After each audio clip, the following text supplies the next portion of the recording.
He's happy to see his defense team, Yeah. and we're working on his case. Thank you, sir, for that. So, Atty.Kaufman, the ICC is in trouble after the U.S. placed sanction on Chief Prosecutor Karim Khan, who also faces a serious personal allegation. His email and bank account are reportedly blocked. So, our question is, number one, what happens now the case against former President Duterte? And number two, if the Chief Prosecutor can't do his job, who will handle the case? And number three, and how should the Philippine government deal with this, knowing the ICC is being questioned and the US is against it? Well, let's start with the last question. Yeah. I think that the real prosecutor in this case is actually in Manila, sitting in his palace. He's the person who threw President Duterte over here to The Hague. He's the person who used the office of the prosecutor as a tool in his political campaign, and it won't work.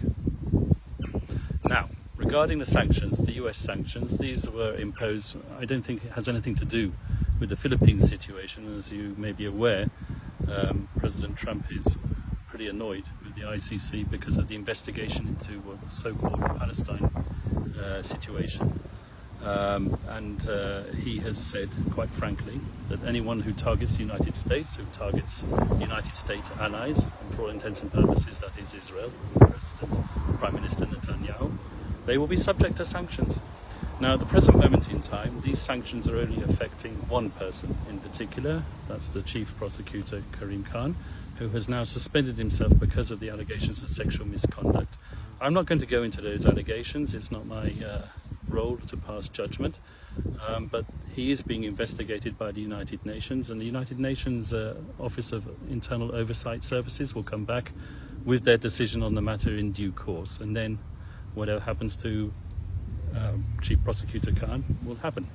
But the person who is handling the case at the moment is the Deputy Prosecutor, that's Mame Niang, and he has overall control of the case, and he is the person who is now signing off on the documents in President Duterte's case.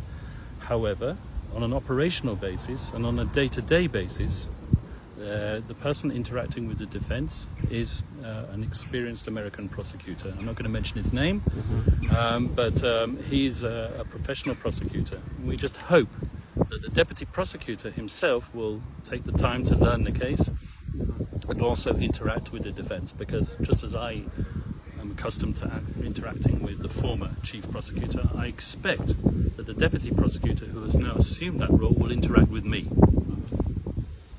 Attorney, with respect to the application or the motion that you filed pertaining to the disqualification of 2 of the 3 judges, we are awaiting the result of that. Do you have insights, or were there already information with respect to the result from the plenary session? Well, let's get this straight. Okay. I'm defense counsel. I don't sit in chambers. I'm not a party or a fly on the wall in the discussions of the judges themselves. The judges, as you will be aware from the decision which was issued, have been required, I'm talking about the 2 judges who the defense requested to disqualify, have been required to make their observations by a certain date, and that was yesterday. Yeah. They would have made their observations. I'm not sure whether those observations are disclosed to defense counsel at this moment in time. And they will be disclosed in due course once the plenary have sat and once the presidency renders its decision, and we will know what they decide. Let me make one thing clear.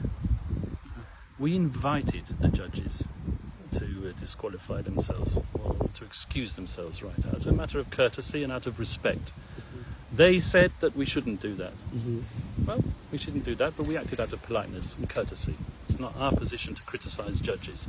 Judges are independent, they have a degree of integrity, that's presumed integrity, and we're the last people to question their integrity. However, this whole issue with respect to jurisdiction has already been litigated, and litigated extensively, and those 2 judges were party to that decision. That's what the request for disqualification is all about. Attorney, it is also a known fact that the former president is now the mayor of City of Davao. Are you already processing everything with respect to his oath-taking? I'm not going to talk about oath-taking or anything. That's a legal question which is being handled by his Filipino lawyers. Okay. About the 73 days. Oh yeah, he's been there for 73 days already, held inside the ICC detention facility, attorney. Do you think that we're looking at years or hopefully the soonest possible time that he'll be released? As far as I'm concerned, it's always the soonest possible. As I've told you many times before, there are certain preconditions which have to be met before an individual can be released at the ICC.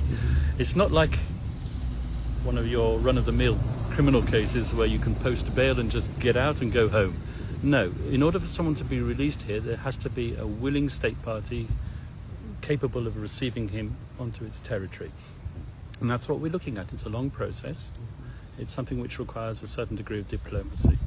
And let me just come back once again to this whole issue of the elections. Okay? People miss the point. Okay. Former president won a landslide victory. Yes, As far as I'm concerned, that's a finger in the eye to the people who threw him over here. correct. That's the real point of the elections. It was a protest vote. Yes. Attorney, with respect to the prosecution's request or motions, twice they were granted that the presentation of witnesses will be extended. What is the implication of that with relation to the longevity of the trial in general? Well, perhaps if we feel that we've been disclosed statements and witnesses' evidence at a late stage, then it could formulate a request on my part for the postponement of the confirmation hearing. But I'm not asking to postpone a confirmation hearing at the present moment in time at all. In fact, I'm quite happy for it to be brought forward, and I wish it would be. Because currently, attorney, there has been a report that one of the senator of the Philippines found out that there were ICC investigators already in the Philippines right now trying to ask retired policeman or policeman to sign a, what do you call that? An affidavit, to strengthen their case here in the ICC. Is this also in line with the particular request that they have to delay the presentation of the witnesses? I don't know what's going on in the office of the prosecutor. I've heard these allegations. I'm certainly not going to comment on the evidence in a media interview. I'm not allowed to do that, and I do not propose to do that. But I've certainly heard of these allegations, and they will be processed by the defense team and used in due course. Should the government of the Philippines, the president himself, request for the ICC that our former president be brought back to the Philippines, can that be facilitated? Yes. Thank you. Attorney, is there something that you want to address the Filipino community all over the world with respect to what's happening, what we see as an illegal detention and a curtailment of his freedom as a Filipino citizen? I want to tell the Filipino community around the world who support the president to keep your spirits up, to support him, but to support him lawfully. Yes. And with all respect for due process, the judges and the victims, who I've said time and time again have an important role to play in this case. Yes. And they have a right to have their voices heard. So respect that. Has nothing to do with his innocence. We will fight for that, and we will hopefully bring him home soon. Thank you Thank you, very much. attorney. Have a great day. God bless you, sir. Thank you, sir.